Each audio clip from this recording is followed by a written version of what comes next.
Inside New Orleans Sports with Eric Asher is underwritten by the Union Capital Corporation and Natel's Air Conditioning and Heating, a proud sponsor of the St. Jude Dream Home.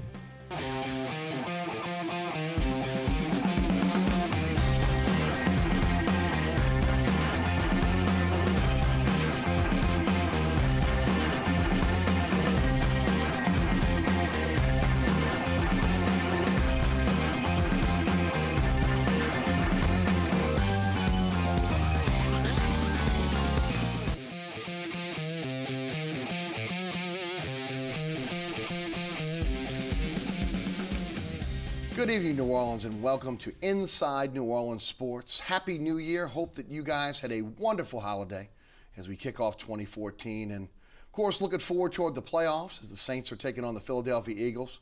Quite a day for the LSU Tigers with the Under Armour Bowl and, of course, some of the commitments that did not come their way. And, of course, the Tigers have a big win in the Outback Bowl. We'll talk about it all over the next hour here on WLEE TV. Again, with us on the show tonight is Katherine Terrell of the New Orleans Times-Picayune and NOLA.com. Joining us a little bit later on in the show will be Sheldon Mickles of the New Orleans Advocate. Of course, I'm your host, Eric Asher. Katherine, welcome. Thanks so much for being with us. Thanks for coming down, and welcome to the show. Thanks for having me. I'm excited to be here. Well, first of all, tell us a little bit about yourself. I always like to let the audience know a little bit about our guest and who you are and kind of what you're doing with the Picayune. Okay, well, I'm from Baton Rouge. Actually went to LSU, graduated last year. But I've been working for the Picayune full-time for a year, I guess as a freelance for the last 3 years. But I cover the Saints. I used to cover LSU, so kind of a little bit of everything, I guess. How is it? I mean, look, let's face it, it is a sport, I guess a profession that's dominated by men in the locker room. Things have changed over the last 20 to 25 years. But how is it being a female, being a beat writer for a professional team? First of all, congratulations. Well, thank you. You know, it really, truly is a great group of guys in the locker room. You know, you hear that a lot about the Saints, but it really is the truth. That really hasn't been an issue. You know, they're good guys. They are easy to talk to. And not only that, I think it helps that the team is successful. Yes. It's always easier to cover a winning team than a losing team, as everyone knows. But, you know, I really enjoy it. Like I said, it's my first full year, and we'll see how far they go. But it's been a good one so far. What have you learned during this year from maybe the time you started to now covering the Saints? I think you just learn every day as you go.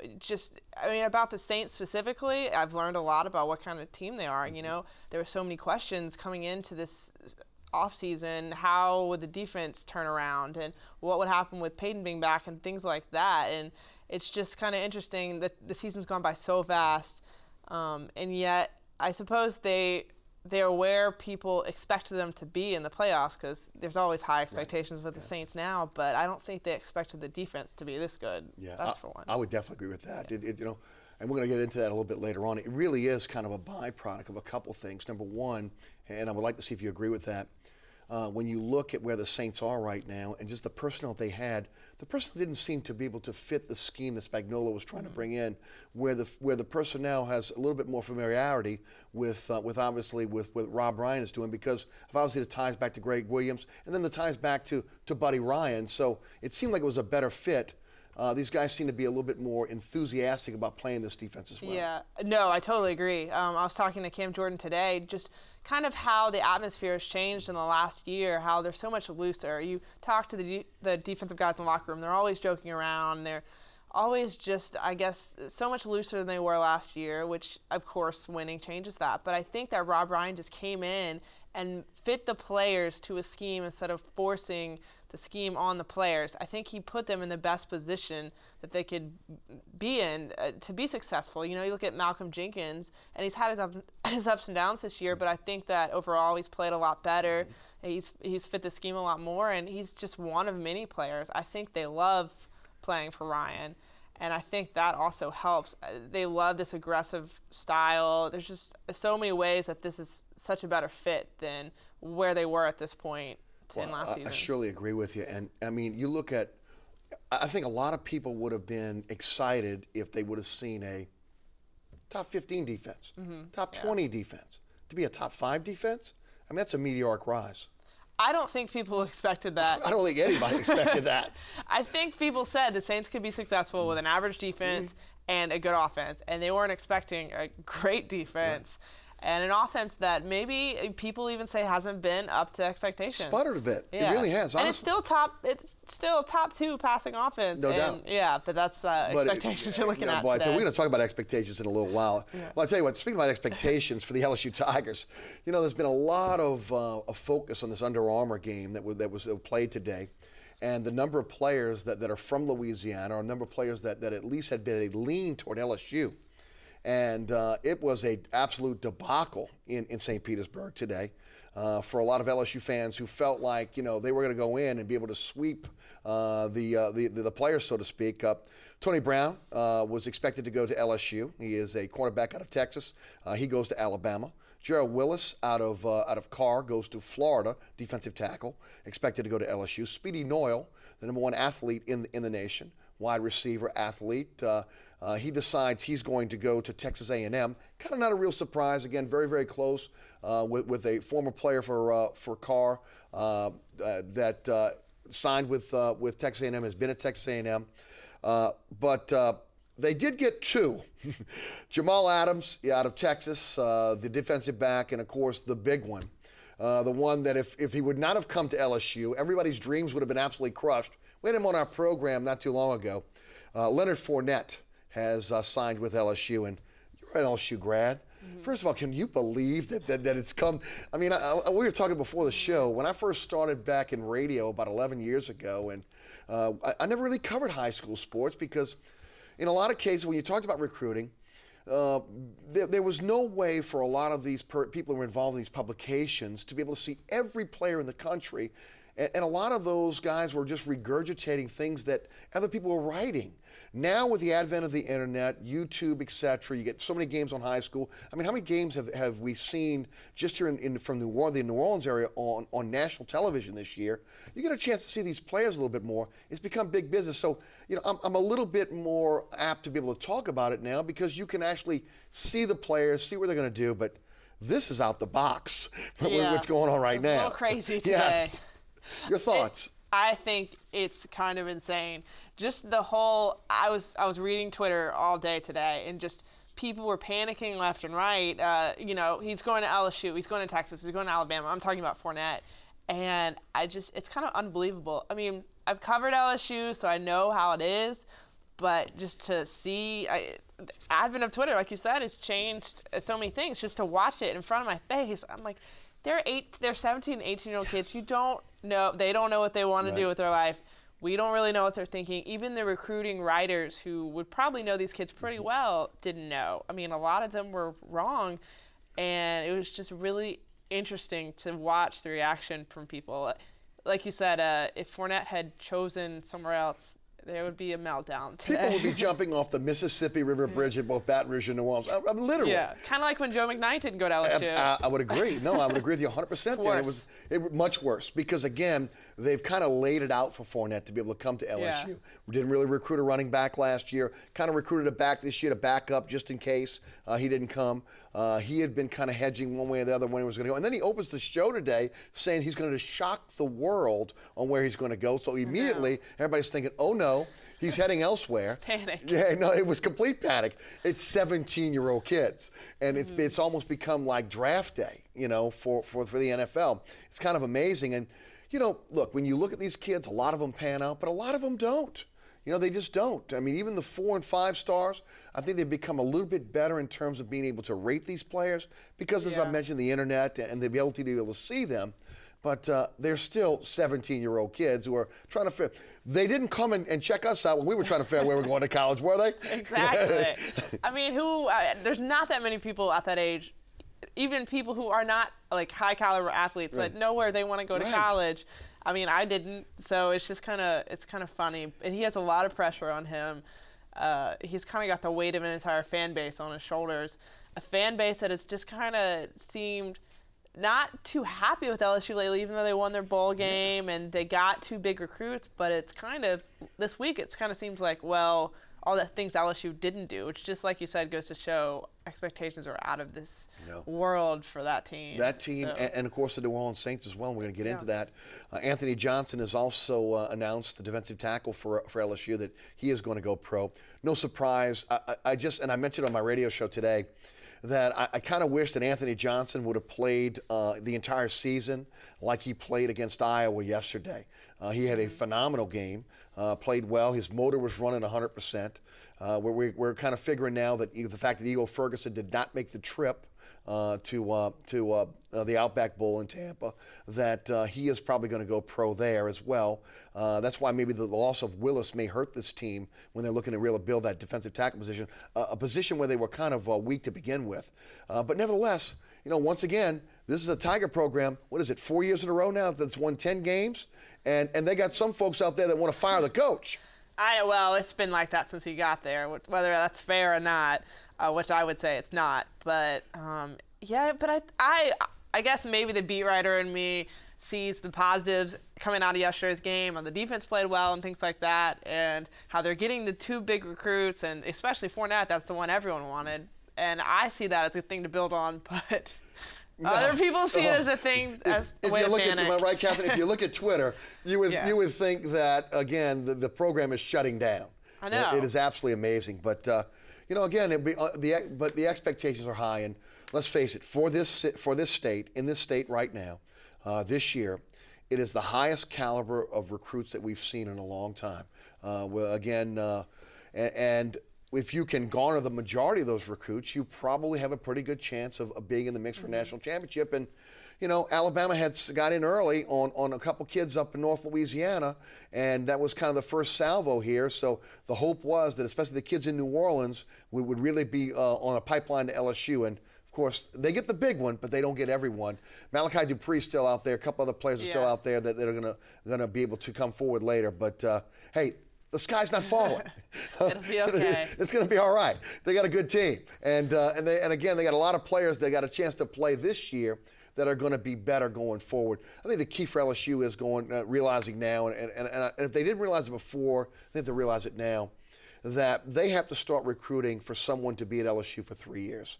And if they're going to go after the top recruits, they're going to get these guys in. If they're going to have success, that you can't get into a situation where you were this year, where you had a lot of guys that obviously defected to the NFL after their junior year, and then ultimately you were left with not the covered bear, but maybe it's a little bit too much inexperience. Players that are going to be good, but maybe they need a little bit more time under their belt.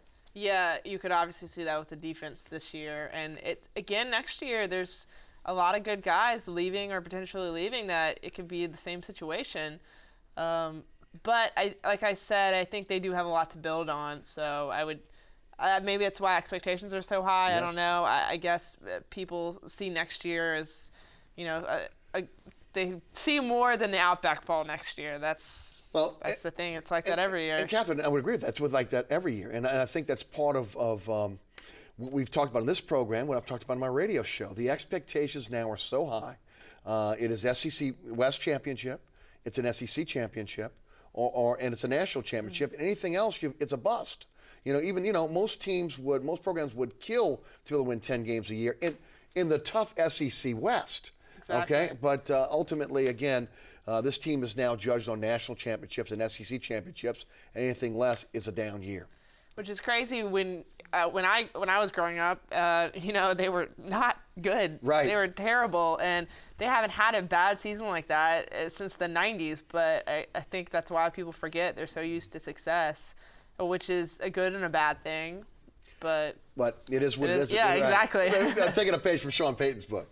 Exactly. Speaking of being spoiled by success, Saints fans are a little bit spoiled by success as well.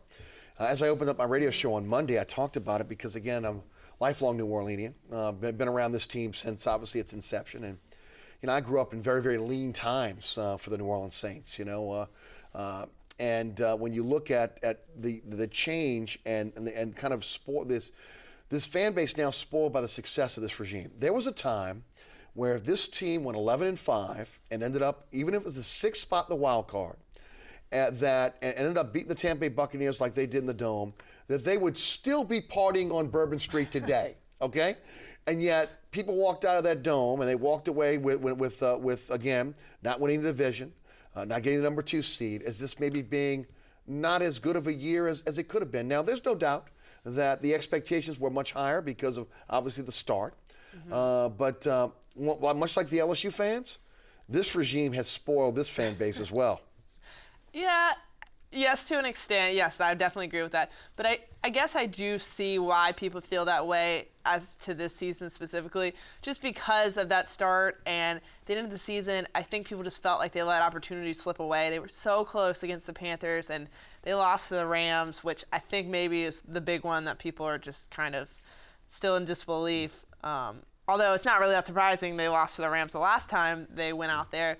But I guess it was just how close it was. It makes it so disappointing. You know, the Falcons were almost, they almost beat the Panthers. And so maybe that's why people just kind of feel that they kind of made it tougher on themselves than they needed to. But, I mean, they won 11 games. It's still, I mean, you don't know what's going to happen this weekend. But even if they lose this weekend, it's still been a good seain. But the expectations are Super Bowl. It won't be. Yes, it won't be if they lose. No, and that's again, this is it's so different from what it was, and one of the reasons why is because now they've had the success they've had. You've got a Hall of Fame quarterback. You feel like you're in a position where you should be able to reload. Your coach is back. I mean, there are a lot of reasons why, but it's amazing how things have changed from what they were, where people would have been, excited, but now are kind of. And then also, as a caveat to that, for a lot of people that live here, having to pull for the Dallas Cowboys and the Atlanta Falcons, that was even tougher. That was a tough deal to have to deal with. Your thoughts on the season? Now, to me, I think it's. You can look at the home and away record. I think the Saints have been their own worst enemy, honestly. I think it's self-inflicted wounds that have really put this team in a position where they were looked at it. They may have wrapped this thing up by Halloween, talking about the division. Carolina obviously got hot. They got better as the season went on. But the Saints had a lot of opportunities, whether it was losing to inferior teams like the Jets and St. Louis, not closing out New England, not closing out Carolina. That obviously led to 4 of the 5 losses. I don't know if any team could have beaten Seattle on that night. They were just a juggernaut on that night. We've seen that here in the Dome, with the Saints, with New England. You could talk about that game. It was kind of the same scenario. But you're there on a day in, day out basis. Your expectations going in, and your thoughts on how the season has gone. I guess just kind of like we were talking about earlier, I didn't expect the defense to be that good. I expected them to be improved. Even much improved, because it's not that hard to improve over the worst defense in the NFL statistically.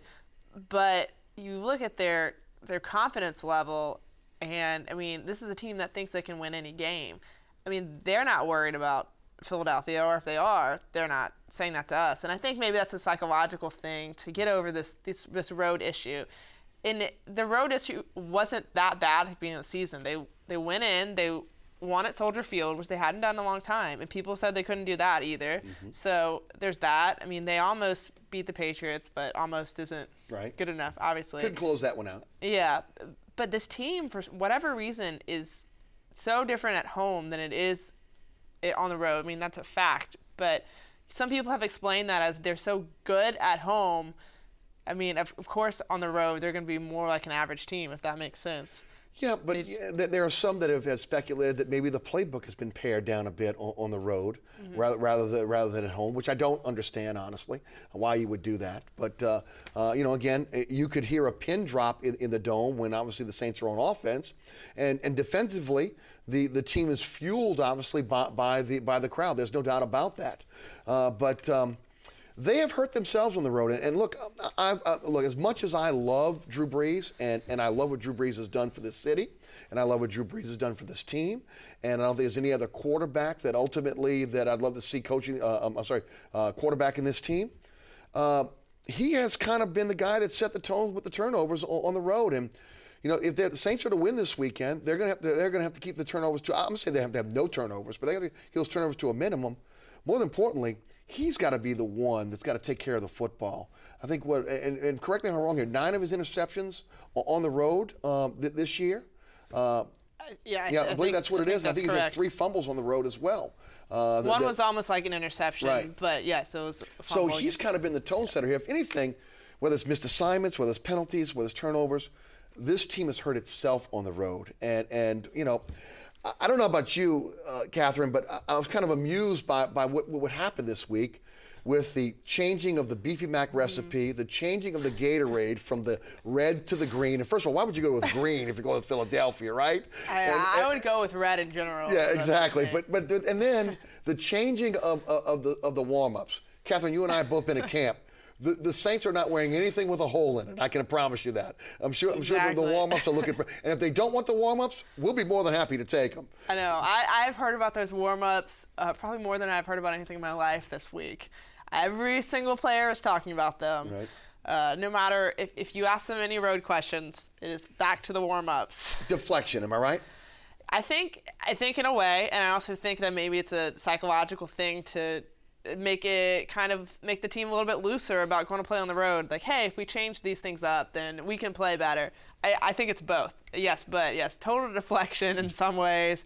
That is what they're going with if we talk about the road issues, which is kind of funny. It is kind of funny because it's Peyton is the master motivator. There's no doubt about it. Of course. Okay, he is. And we've seen it over and over again. From the bat game, you go right down the line, he can get these guys ready to go. And I guess going into this, he did not want this to be an issue, so he kind of took it upon himself to. And at the end, I mean, I saw the press conference yesterday. He was almost laughing as he was talking. He could not contain himself, because that's how ridiculous it is. But let's face it, it's about preparation and execution. They've done it at home. They haven't done it on the road. Especially not lately. And like you said, it all starts with Drew Brees, I think. They can't get themselves into these early holes that they can't get out of because the Saints are such a pass-heavy team. Once they're down, the other team knows what they're going to do, and they kind of key in on that. And it's hard for them to come back whenever they know they're going to pass the ball. So that's why the message in this locker room this week is balance, balance, balance. It's another thing they've been talking about a lot. They really need to run the ball. And they've been doing that the last 2 games, but that's something they've been discussing a lot. Maybe a little bit of a challenge. Pierre Thomas misses practice again today. Before we head to the phone lines at 866-3200. This is a live show. We do welcome your phone calls. Talk a little bit about Pierre. Any knowledge on what's going on, or is this usual the top secret? We don't talk about injuries out at Saints camp. It has been a little top secret, but I think he injured himself sometime during Sunday's game, and he hasn't practiced for 2 days. So that's obviously not a good sign. Tomorrow will be the key, but my gut now would be that he doesn't play. See, the playoffs changes everything. If it was a normal game, I would say he wouldn't play, but they might try to get him in there. But, Mark Ingram has really been playing well these last few games, and I think it could be, his time to step up and shine. What's the biggest difference with Mark Ingram right now? I still believe that, again, he has a tough time with vision, being able to pick the holes up. But I do find him running much more aggressively now. When he sees the hole, he's trying to hit the hole. And again, it's almost like he's running like it's his last play, something he has not done throughout his career here. I really was a little bit upset with the coaching staff, honestly. In the first half of the Carolina game, I felt like they should have fed him the ball a little bit more, and maybe they wouldn't have been in the position they were in.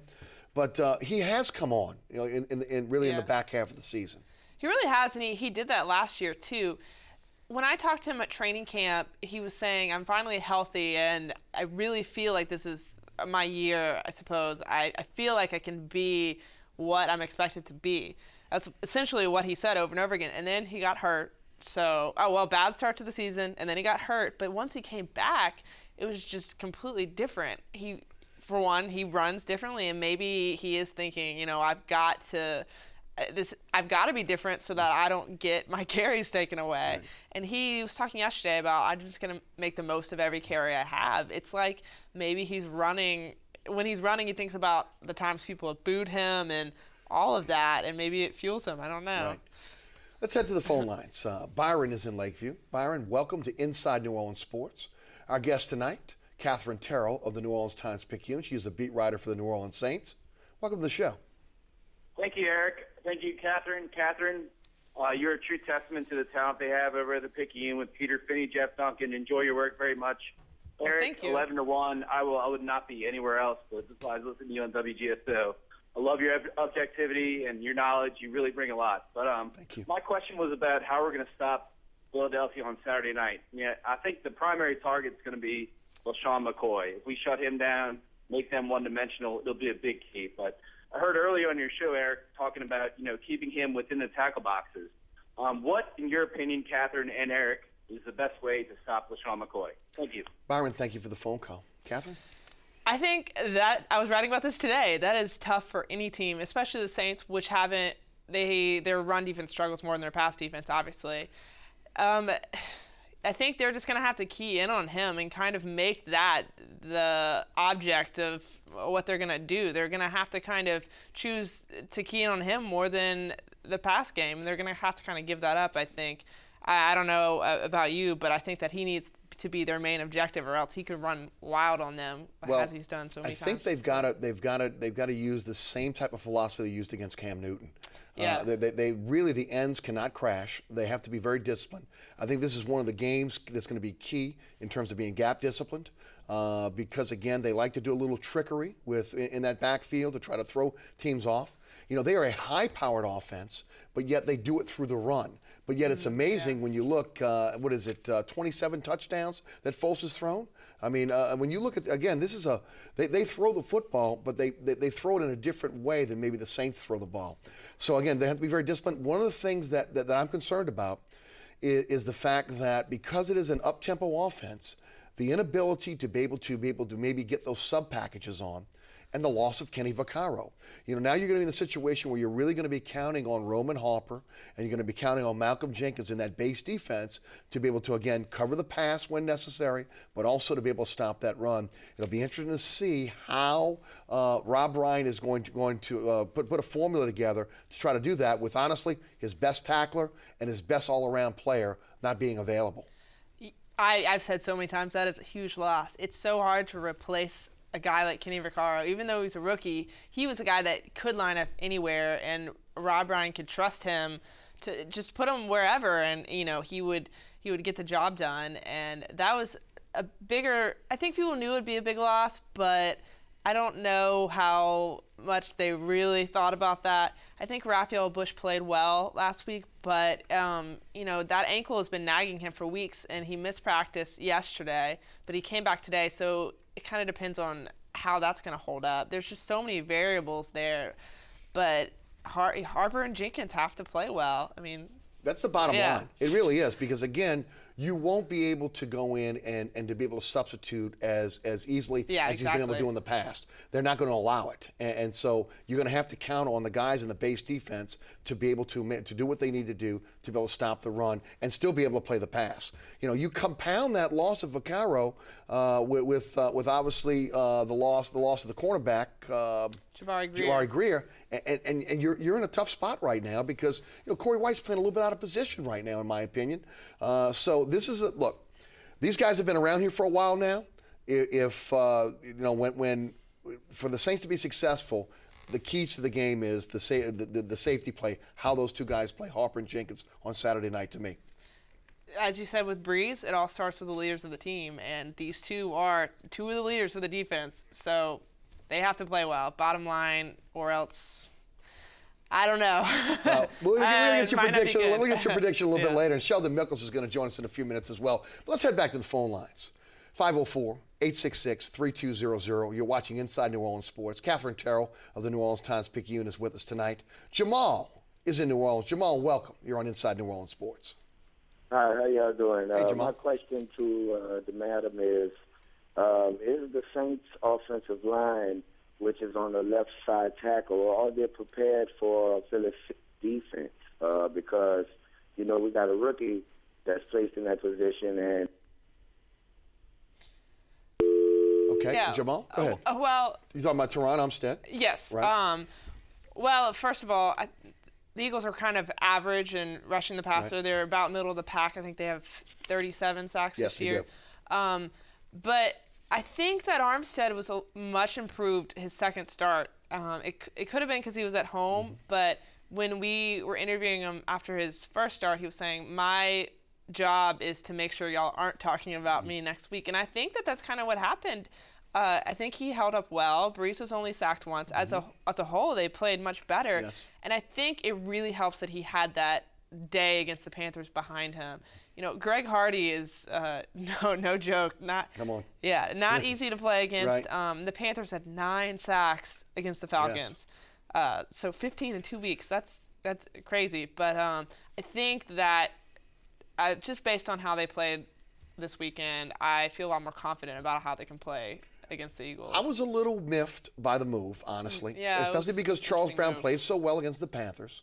And again, you look, they helped Charles Brown throughout the season with chips and everything else, just much like they were trying to do. It almost seemed like in the game against the Panthers, they were more worried about protecting Teron Armstead than maybe even protecting Drew Brees at times. I went back and looked at the tape again after the Tampa Bay game, and really with the exception of the first play where he whiffed on David, the linebacker, I want to say it, Teron Armstead played a pretty good game. Okay, and you're right. Yeah, we didn't talk about him for a reason, because he did. He settled in and he played very well. Philly is not a team that is going to be explosive off the edges, at least not with their defensive line. They got some linebackers that can rush the pass now. Cole is still a pretty good pass rusher. It'll be interesting to see how they scheme to maybe try to take advantage of Armstead. But up to this point, game 2, much better than game 1. This is a different animal, though, going into a playoff game. Hopefully, I think the biggest thing he's got going for him is athleticism. I think so, too, and I think maybe that's why they made that move. I guess I'm thinking maybe they just thought maybe that Brown had hit his ceiling and Armstead was a little bit more athletic, can move around a little bit better, and they saw the potential in him and thought, okay, well, he has more potential, so why not start it here, and this is who we're going to go with in the playoffs. Because once you made that move, you really couldn't go back. You couldn't yank them back and forth, and it was questioned a lot by a lot of people, especially after that game, but I think that like I said, I think he has a lot of potential, and I think that's what they see in him. They wouldn't have drafted him. This will be another look. The stepping up, playoff, everything is in any sport. It's a much faster tempo. We'll see what happens. But again, I got to believe the coaching staff is also going to try to scheme, realizing that they're going to try to take advantage of the rookie. Yeah, although again, I do believe going forward, and I talked about this last week, that the Saints are in the same position as maybe LSU was. You know, when you lose all-pro offensive linemen and you don't replace those all-pro offensive linemen with players that are at least comparable, and you can say, okay, Ben Grubbs is a Pro Bowler, but he's not Carl Nicks. Yeah. And you know, De La Puente is a nice player, but again, he's not as big as Jonathan Goodwin, and he's not Jonathan Goodwin. So, I mean, when you look at where they are right now, and like even the loss of Bushrod, who was the whipping boy here, you look at even there is a decrease in terms of the type of talent that we're looking at with Brown and Armstead, at least at this point. It tends to hurt you. It's almost like losing all those defensive players with LSU. It's hard to be able to be right back on top. I think it's something they're going to have to address in the offseason. I agree, and I think with the offensive line, people don't always understand that, because since ideally they function as a unit, and none of them stand out. They're all supposed to, play well as one. But I think people just don't realize that they had great linemen, and now maybe it's just average. And there's always a whipping boy. Last year it was Zach Strief, and this year you don't hear that as much. But, people always want to make a scapegoat. Charles Brown after the Rams game. Yes. But, Well, 3 of those linemen will be free agents at the end of this season. So the Saints, one way or the other, are going to have to make some changes. Obviously, Charles Brown may have seen his last game as a Saint. You're looking at Brian De La Puente and Zach Strief, all free agents. You're watching Inside New Orleans Sports. I'm your host, Eric Asher. Katherine Terrell of the New Orleans Times, NOLA.com is our guest. Coming up in just a couple minutes, Sheldon Mickles will join us from the New Orleans Advocate. Stay tuned. We'll take a quick break. We'll come right back. Remember, your phone calls are always welcome at 866-3200. You're watching Inside New Orleans Sports.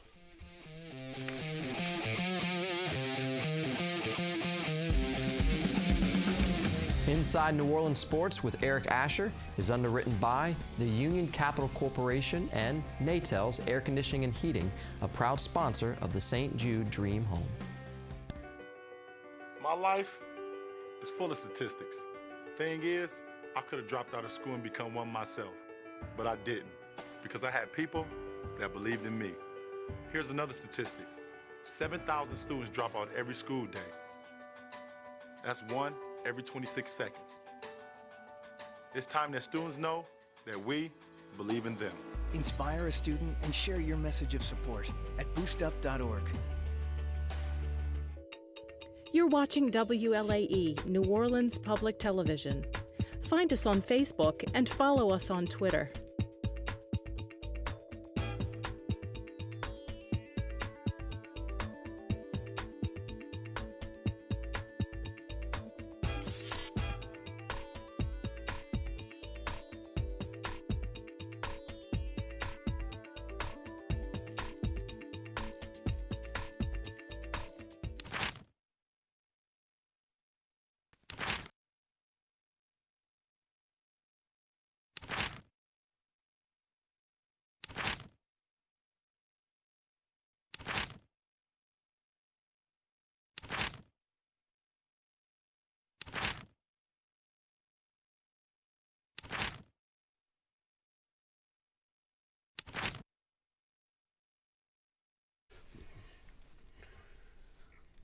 Welcome back. You're watching Inside New Orleans Sports. I'm your host, Eric Asher. Don't forget, each and every Thursday night right here on WLAE, there's a live broadcast, 6 o'clock, with a rebroadcast every Friday night at 10 o'clock. So we'd love you to join us each and every week. Of course, we're talking the best in sports, New Orleans sports, each and every Thursday. And joining us now on the panel, along with Katherine, Terrell, the New Orleans Times-Picayune, is Sheldon Mickles of the New Orleans Advocate. And Sheldon, welcome to the show, and thanks for being with us. If you would, tell the folks a little bit about what's going on at the Advocate, and of course, as well as like with Katherine, your beat is the New Orleans Saints. Yeah, and really excited about what we're doing at the Advocate, expanding into New Orleans, getting ready to expand into Acadiana, and just doing a lot of different things with new ownership at the paper. Everybody's pretty excited about it. Well, I tell you what, I think New Orleans is excited to have multiple papers as well, and the ability, because for sports junkies, you get twice as much information. So I think everybody's excited about it.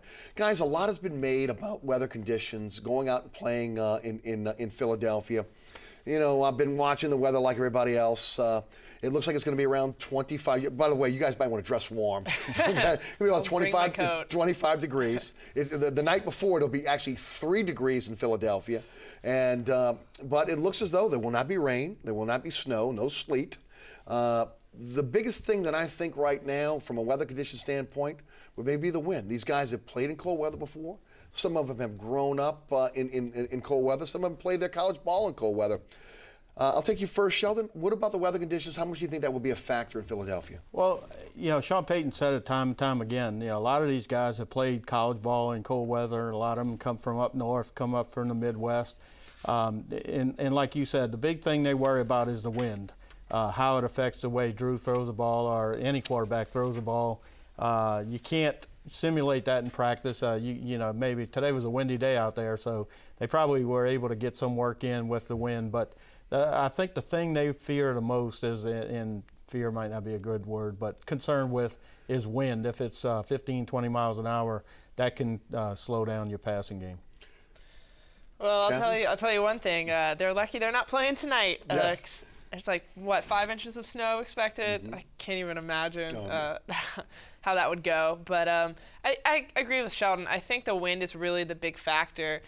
Cold it'll obviously be a factor just because they play in a dome. So, I mean, that always happens. You look at when they went to Chicago for the playoffs a few years ago. But I think the weather's not going to play a huge factor unless it's excessively windy. And then, in that case, the team that runs the ball better is going to have the advantage. With that said, can this team run the ball? We talked a little bit about earlier the fact that Pierre Thomas is injured. This is a team that's really predicated on throwing the football, and I'm talking about the Saints. Will they, and I'll take you first, Sean, will there need a semblance of balance here? Will they need to run the football more? If this is going to be a high-scoring game, can the Saints hang in there just by really being one-dimensional and throwing the football? Against, let me say this, a Philadelphia secondary that's not very good. Yeah, and the thing about them running the ball is that, as you said, Pierre's kind of injured, and we don't know what's his status going to be. Of course, they have one last day to get him healthy. But I think they have to run the ball, and Sean Payton has shown this over the years that when he goes on the road, he kind of tries to use the run to set up the pass. I think they're going to really try to run the ball, considering the conditions, especially if it's windy, and then try to attack their 32nd ranked pass defense. They rank 29th in total defense, but the pass defense, they're giving up like 289.8 yards a game. They do have a cornerback named Brandon Boykin that has 6 interceptions. Yes. So, and I think they have 19 interceptions for the season. So they have gotten some interceptions, but they've given up a lot of yards over the season. And I think they're going to try to open it up a little bit with the run and then go to the pass after that. 31 total takeaways for the Eagles, 12 fumble recoveries, 19 interceptions, as you said. They are an opportunistic bunch. Your thoughts, Katherine? Well, just like he said, Boykin actually was the playmaker in that big play against the Cowboys that sealed the game last week. And turnovers is something the Saints have discussed a lot. But really, I think one of the main reasons that they're talking about balance so much is to keep the Saints defense off the field, because they do run that up-tempo offense, and with the way the Saints like to sub personnel, that's going to be kind of a challenge. So what they were saying is the more our run game can kind of wear down the clock and keep our defense off the field, the better it is for them. So. Well, I do agree, but the one thing about this team playing Philadelphia, as opposed to maybe another team that may be a team that is a run-first team, much like what Philadelphia is, because of the up-tempo style, even if you get behind, you have a chance to come back. It's not one of these deals that, okay, where they're going to control the football. They get in and out of the huddle so quickly, and they get up and down the field that even if they score, there could be a situation where the Saints got the ball right back, and they have a chance, at least offensively, to get those points back. Yeah, and the way the Eagles do it, you were talking to some of the players today, is they just get up to the line so fast. They snapping the ball 12 seconds after a previous play. I mean, it's kind of crazy. And they did a little bit. Saints saw it a little bit in the New England game, but Junior Gillette was telling us today that they didn't expect it from New England that day. They hadn't shown it, and it just kind of took them by surprise. In the second half, they played much better because they adjusted to it at halftime. So they're going to have a pretty good idea of what the Eagles are going to do and how fast they're going to do it. They've been trying to simulate it in practice. I don't know if they were kidding about it, but practice ended early today because they got finished so quickly because the scout team was running the Philly offense. So they're going to be on a fast pace Saturday night. Well, I would agree. Also, and Katherine, when you look at one of the things that the Saints have been tested on this year is the reputation for receivers not being able to get off the jam. The Philadelphia secondary may not be as talented as secondaries they've seen so far up to this season, but I do believe they're going to come up and they're going to at least be physical with the Saint receiving corps and dare them to be able to get off the jam to try to disrupt the timing of the Saints passing game. Oh, I have no doubt they'll do that, and I also have no doubt they'll try to key in on Jimmy Graham, as so many teams have tried to do. And more teams have been successful with it after that Patriots game. I feel like maybe the Patriots did a lot of things against the Saints that they weren't expecting, and maybe that ultimately resulted in that loss. But I think that this will be a physical game, and I think that the Eagles are really going to try to force turnovers. As we were discussing earlier, if they can get the Saints in a hole early, they're going to have a huge advantage. So, yeah, the Saints had 10 turnovers in their 5 road losses this year, and they had only 19 for the season. So that means out of the other 11 games, they had only 9 turnovers. So kind of shows you on the road, they didn't take care of the ball the way they really want to and need to in a game of high-stakes game like this against the Eagles. And as Katherine and I discussed a little bit earlier, it kind of starts with Drew Brees. Drew Brees has been kind of the guy that's turned the football over on the road and has really kind of put this team in a hole at times, a hole that they can get out of at home, but they haven't been able to dig themselves out of on the road. Your thoughts? Yeah, and the thing about Drew is that he once in a while he'll. I don't know if it's on the road or if it's at home. It seems like it's always on the road where he tries to get the ball over the linebacker's head and the linebacker's laying back there in the bushes, waiting for it. And, he's had a couple of those. And in Seattle he got, walloped on a sack and lost the ball, and they recovered it and returned it for a touchdown. So he's had a couple, but, for all the guy does, you can't fault him for having a few interceptions. We still love him. Yeah. but there's no doubt about it. It's not like we're looking for another quarterback. Right. But again, he's had a tough time on the road. At times he has, for, as many times he drops back to pass, 650, they still didn't give up a lot of sacks this year. But like I said, once in a while he'll throw up that interception that, I don't know, the ball gets tipped or goes through a receiver's hands. Linebackers just sitting back there hiding, in the bushes, like I said. And he'll get those occasionally. But I think I'd take him in a New York second. I think everybody around here would like to keep it for a while. Huh? Nick Foles has been interesting. When you look at the same offense with Michael Vick running it, one of the problems was Vick turned the ball over constantly. You've got a situation where Foles has thrown for almost 2,900 yards. He's got 27 touchdowns and 2 interceptions. The fact that he's been able to take care of the football has been a big plus for this team going forward. Katherine, your thoughts on Foles and how he's performed? It almost seems, I don't want to say he came out of nowhere, but just his performance from the beginning of the season till now was just kind of nothing short of amazing, especially when I think it was the Cowboys game. He could barely pass for 80 yards and then got hurt. And at that point, everyone was just thinking, all right, well, let's write off Nick Foles. But after that, man, he's just come on so strong. His passer rating for the season, I think, is ranked 3rd in the NFL all time. It's amazing. It's 119.2, I think. That it really is amazing. Just as I said, considering when you look at the beginning of the season to now, he's played great. And, then they have McCoy to complement him, and it's almost pick your poison with that offense. But people really when they talk about the Eagles' offense, they don't talk about Foles. They talk about McCoy. Mm-hmm. Your thoughts on Foles and how he's performed? Well, first on you talked about McCoy. You look at him, you look at Deshaun Jackson, and they don't have that many playmakers, but those two guys and what Foles is doing, I mean, it's amazing. You looked at that first game that they just walloped the Washington Redskins, and everybody was going, man, this offense is going to be great, and Vic's running it and all this stuff. And a couple weeks later, he had 7 interceptions. Mm-hmm. I don't know how many fumbles he lost, but he probably had a few in there. And I was looking up the other day, he had 7 interceptions. This guy's got 2 in the last 12 games or whatever. Just the way you take care of the ball, 27 touchdowns, 2 interceptions, unheard of in this league. You see it occasionally in college. A guy like Baylor's Bryce Petty, I saw last night, had a lot of touchdowns, only 2 interceptions. You don't see that in the NFL.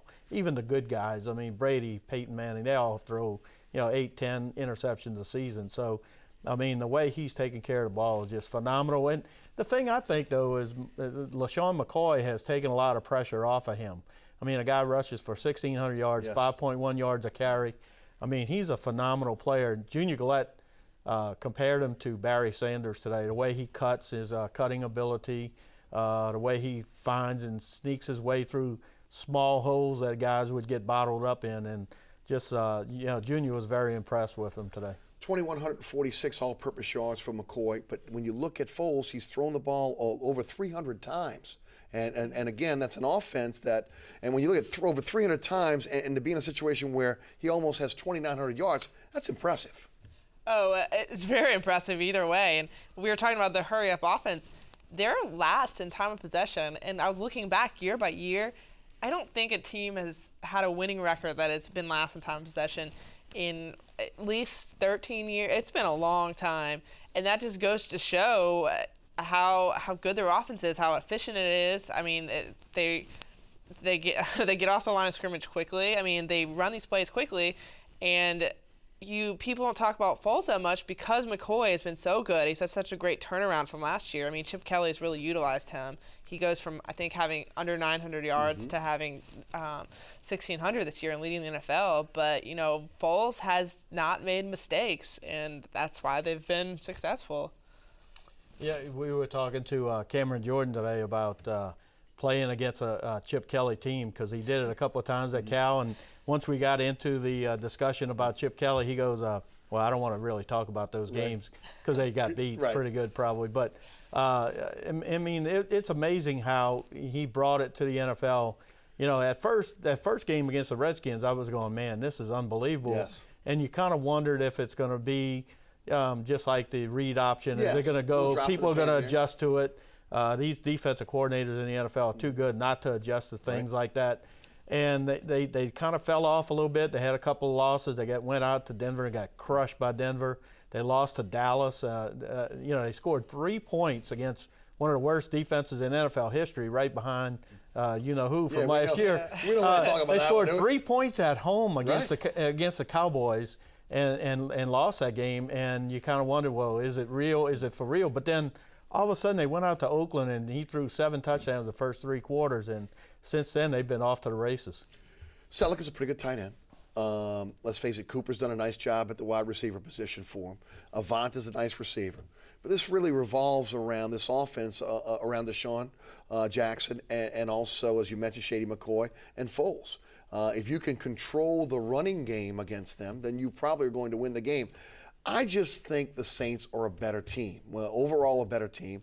And, as long as they are gap disciplined, as long as they play a disciplined game, as long as they don't turn the football over, despite being on the road, they have many more weapons on both offense and defense, that they should come out of this game with a win.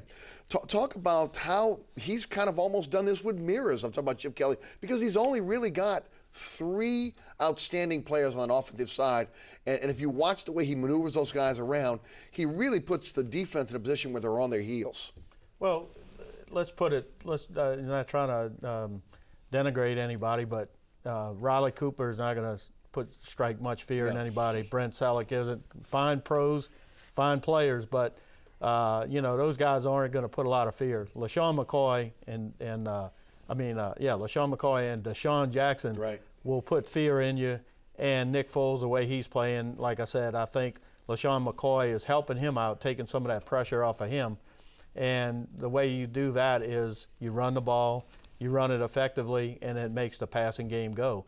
I did a story for the Mars paper about run defense, and the Saints, you look at what they did to Matt Forte, Frank Gore, and there was one other one, Marshawn Lynch. Mm-hmm.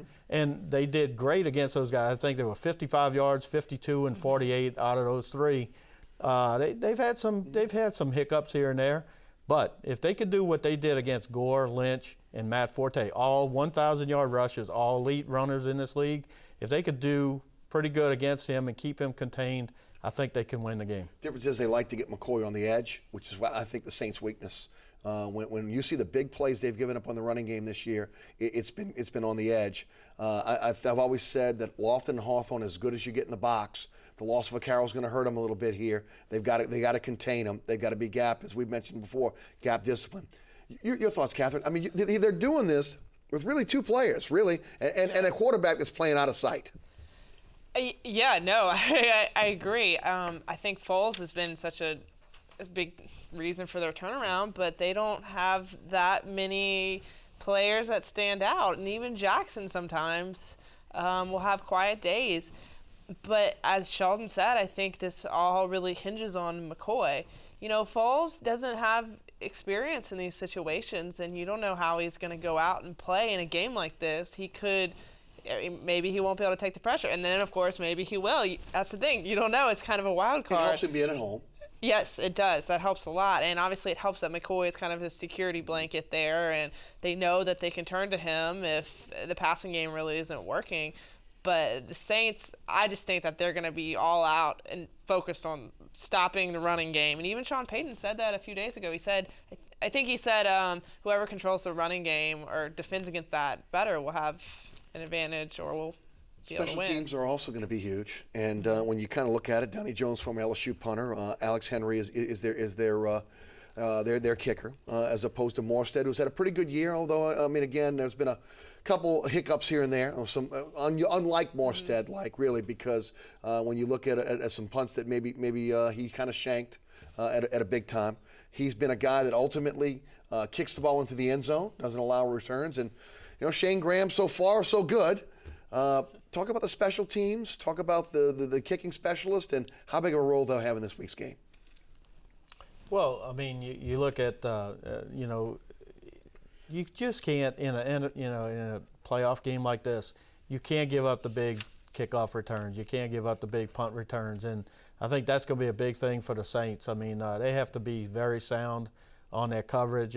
Like you said, a lot of times Morstead will kick the ball at the end zone, but if it's windy, they may have some trouble there trying to get it to the end zone. So, you might have some chances.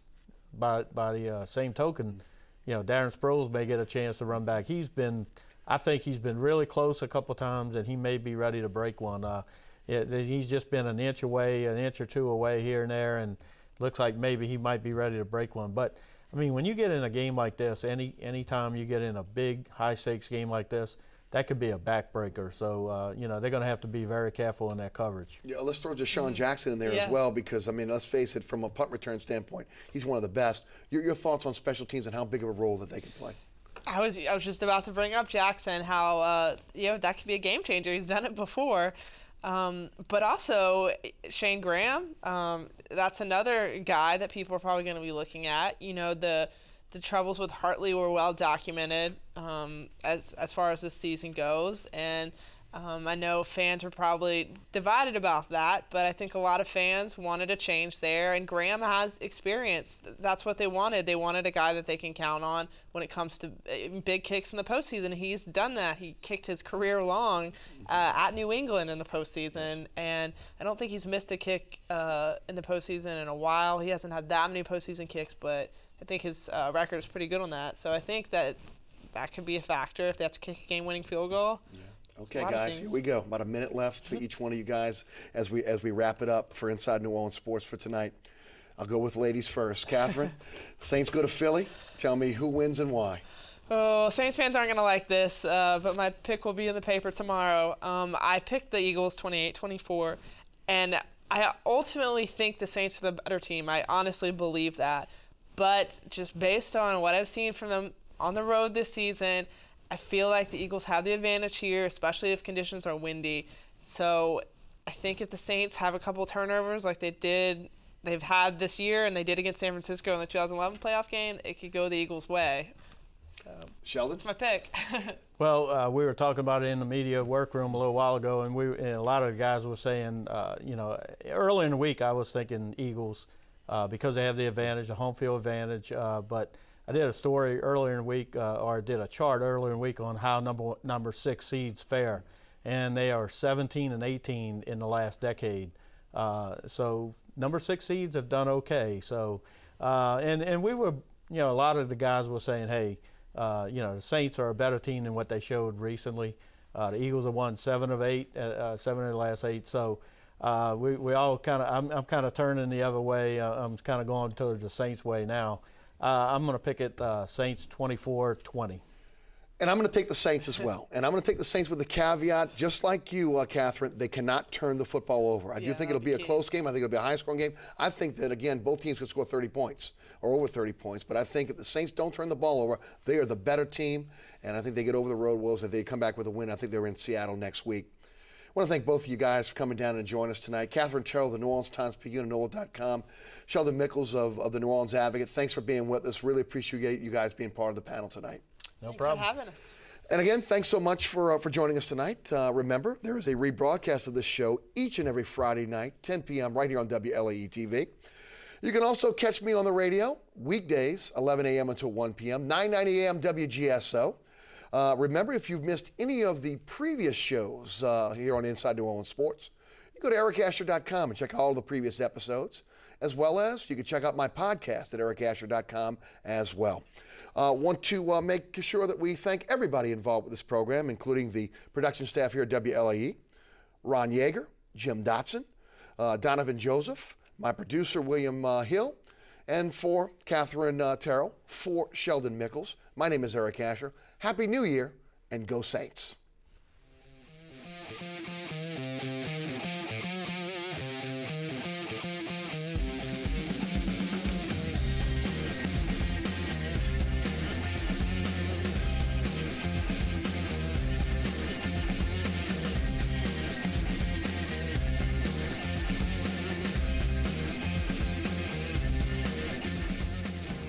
Inside New Orleans Sports with Eric Asher is underwritten by the Union Capital Corporation and Natels Air Conditioning and Heating, a proud sponsor of the St. Jude Dream Home.